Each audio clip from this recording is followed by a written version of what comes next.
I was raised here in the Bay Area. I grew up at Bethlehem. Peretz's wife was my pre-K Sunday school teacher. I went to Camp Swig for 9 years. Being Jewish was an incredibly important part of my life. My parents were very intentional about raising my brother and I as Reformed Jews. And Judaism has really been always an important part of my identity. It's been something that I have, while I've felt different than the 90% of my classmates, I always felt like it was sort of a distinctive characteristic of mine, sort of like being short.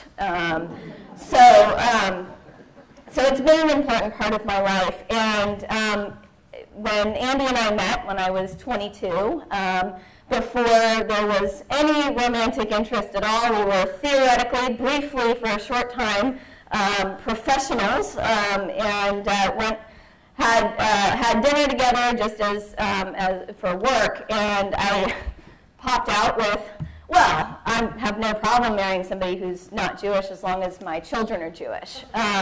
So he knew long before we had any visions of getting married that that was the expectation, and he had plenty of opportunity to say that was something he wasn't comfortable with. He knew what he was signing up for.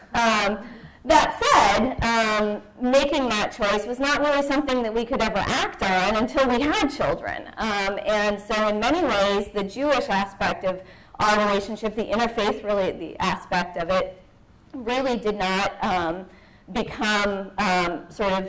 to the forefront until we had children and could actually start sort of building the Jewish identity aspect of our household.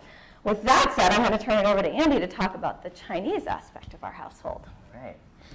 So, in contrast to Abby here, I actually never stated up front to her that it was important that our kids be raised in a Chinese culture. But I actually acted intensely on it as soon as Jordan was born, which is not surprising to a lot of people who know me. But for a little background, I was born here, actually in the Bay Area, after my parents had moved from Hong Kong shortly thereafter. And even having grown up here, my parents certainly made sure I remembered my Chinese roots first and foremost.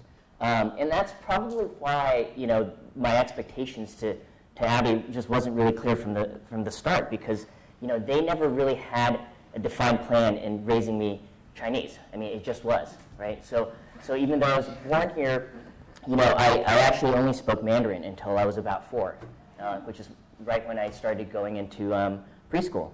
So that was actually my first language, and our meals were always Chinese food every single night. We stayed very tight-knit with the Chinese community. I mean, most of our friends and also my dad's coworkers were Chinese. So we're very much insulated within the Chinese community. Yet when I visited China and during the few years that we moved to Hong Kong, I felt different because I was Americanized, and we kind of hear this a lot today. So even though I looked Chinese, people knew that I wasn't Chinese, and in fact they didn't think of me as being Chinese abroad. And on the other hand, however, being here in the U.S., I was also made to feel like an outsider, mostly because I looked Chinese. Growing up, there were 2 other families in my neighborhood in the Bay Area that were Chinese. So it was a very different landscape, just even a while back ago. So ultimately, as a child, if you feel like you're an outsider, what you do is you want to try to assimilate as much as possible, which is what I did, and I assimilated as an American. So consequently, I let go of a lot of many aspects of being Chinese, including the language. So I went off to boarding school, went off to college, and because my parents were really the ones that I really spoke Chinese to and connected, in terms of my Chinese culture, that piece started drifting away during that time. So it wasn't until our older son, Jordan, who's 9, almost 9 now, was born, did I have an intense desire to teach him Mandarin. I realized why this became so important to me. Because Jordan is mixed, right? And he doesn't look 100% Chinese. Being able to speak Mandarin would become a critical piece in order for others to identify him as Chinese. And that was my viewpoint. It was really a tangible way of being Chinese. So in addition to appreciating the food and the culture and everything else. And of course our 2.5-year-old Noah, being light-haired and hazel eyes, it's become even more important to me that he stays connected to his Chinese roots. So on top of all this, I decided to convert to Judaism from Catholicism about 4 years ago, and I'm currently in a B'nai Mitzvah class through Congregation Beth Am, and so that's a story in itself. But we started practicing Judaism as a family about the same time Jordan was born, so almost 10 years ago, and we've been really able to develop Judaism side by side with my reconnection to my Chinese culture.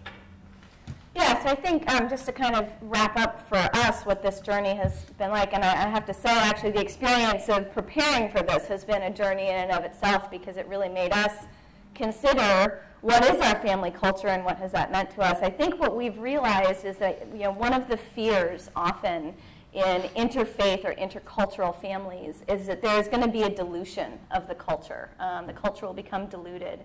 And I think what we've found is that in many ways, both of our cultures have actually become stronger for us, because we have had to really balance and be very, very intentional about how we integrate both aspects of our family culture into our children's lives. And I really do believe that through intending to speak Mandarin at home entirely and choosing to say motzi every night before dinner, which I certainly never did as a child, and going to Sunday school and having our kids go to Chinese school.